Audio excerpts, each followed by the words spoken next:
Olá pessoal, tudo bem com vocês?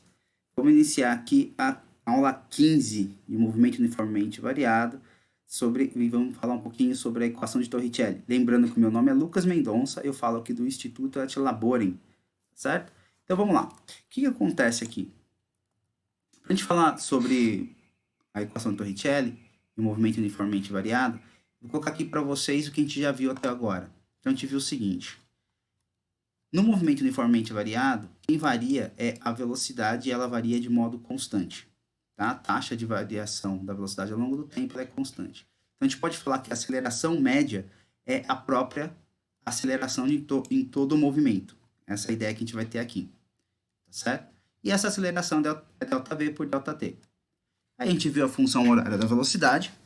Nada mais é que a velocidade em cada ponto que eu quero é a velocidade inicial, onde eu comecei a parametrizar o meu problema, mais a aceleração vezes o instante de tempo que eu quero.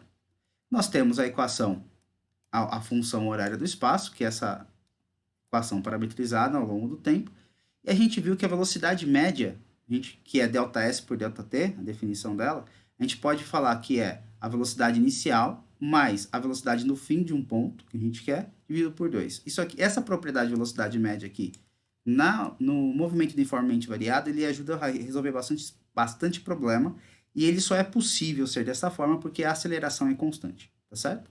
Bom, o que acontece? A gente pensa na equação de Torricelli, se a gente olhar todas essas equaçõezinhas aqui, todas elas, ela depende do fator tempo. Aceleração, a função horária da velocidade, a fala horária, a função horária do espaço, e a velocidade média tem o tempo aqui.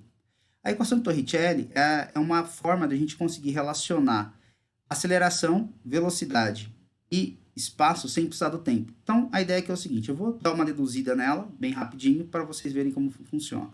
Eu vou partir daqui da equação da velocidade, certo? Vou elevar os dois termos ao quadrado, tá certo? Os dois termos eu elevei ao quadrado, e vou simplesmente abrir, tá? Aqui esse segundo termo. Depois que abrir, eu vou dar uma arrumada nela, deixar essa situação aqui. Por que deixar dessa forma? Pelo seguinte, se você olhar a equação do espaço, você pode também falar que ΔS, ou seja, passando o S0 para cá, tá certo? Ou subtraindo os dois lados, você vai falar que ΔS, você tem esse termo aqui, você tem o seu ΔS, ou seja, V0t mais AT quadrado sobre 2, que é exatamente esse termo aqui, nessa primeira equação. Substituindo, então, ΔS aqui, tá certo? Eu vou ter, então, que V quadrado é igual a V0 ao quadrado mais 2A ΔS. É isso que eu tenho, essa aqui é a equação de Torricelli, tá certo? Para que ela serve? Olha que interessante, eu vou pegar aquele mesmo problema que eu estou trazendo com vocês para modelar esse movimento uniformemente variado, tá certo? Nessa modelagem aqui eu tenho todas as informações. Então eu tenho aqui ó, V0, tenho V1, V2, V3, tá certo? E as posições de V0 até V3. E eu também tenho o tempo em cada um deles, de 0 a 6 segundos, ok? A minha pergunta é o seguinte, utilizando esse exemplo aqui, como eu posso fazer, sem utilizar o tempo, e utilizando as outras variáveis, como eu posso fazer para calcular, por exemplo, essa velocidade na posição 3 sem utilizar o fator tempo? Essa é a ideia.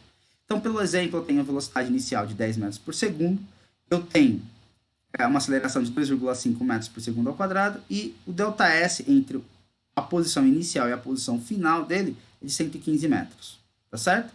É de 105 metros, perdão.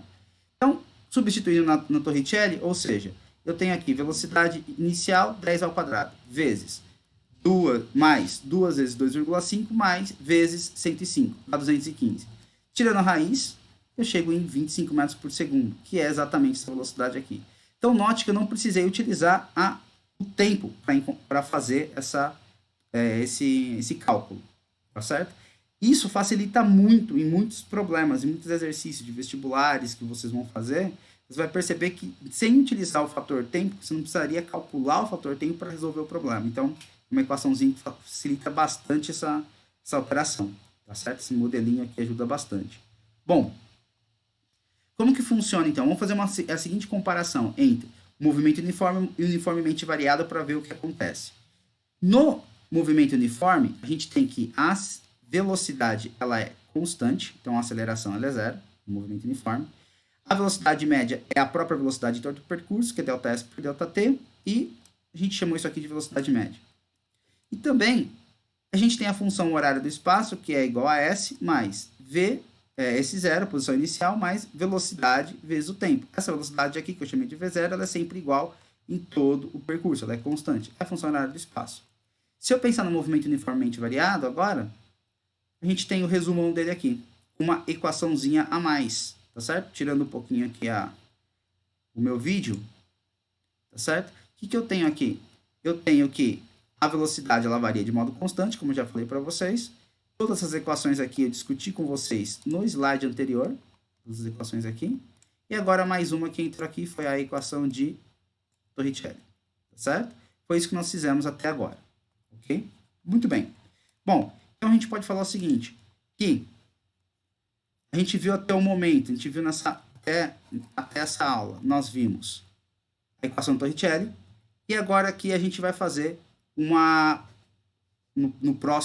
próxima aula, a gente vai ver o movimento vertical no vácuo, na aula 16, tá certo? Então, isso que eu tinha que falar nessa aula 15 com vocês. Forte abraço e compartilhe o vídeo, deixem comentários, tá certo? E os exercícios vão vir em breve. Eu vou fazer toda a teoria primeiro, depois a gente vai fazer bastante aplicação de exercícios, pegando bastante vestibulares aí da vida e bastante concurso, tá bom? E principalmente mostrando para vocês como a gente pode fazer, como que a gente faz as provas objetivas e como a gente faz as provas abertas, tá? As provas abertas você vai ter que modelar o problema, porque é isso que a pessoa quer ver de você, se você consegue modelar o problema. Já nas provas fechadas, é objetivo, você pode fazer bem mais rápido, tá certo? Então é isso que eu ia falar para você, forte abraço, tudo de bom, tchau, tchau.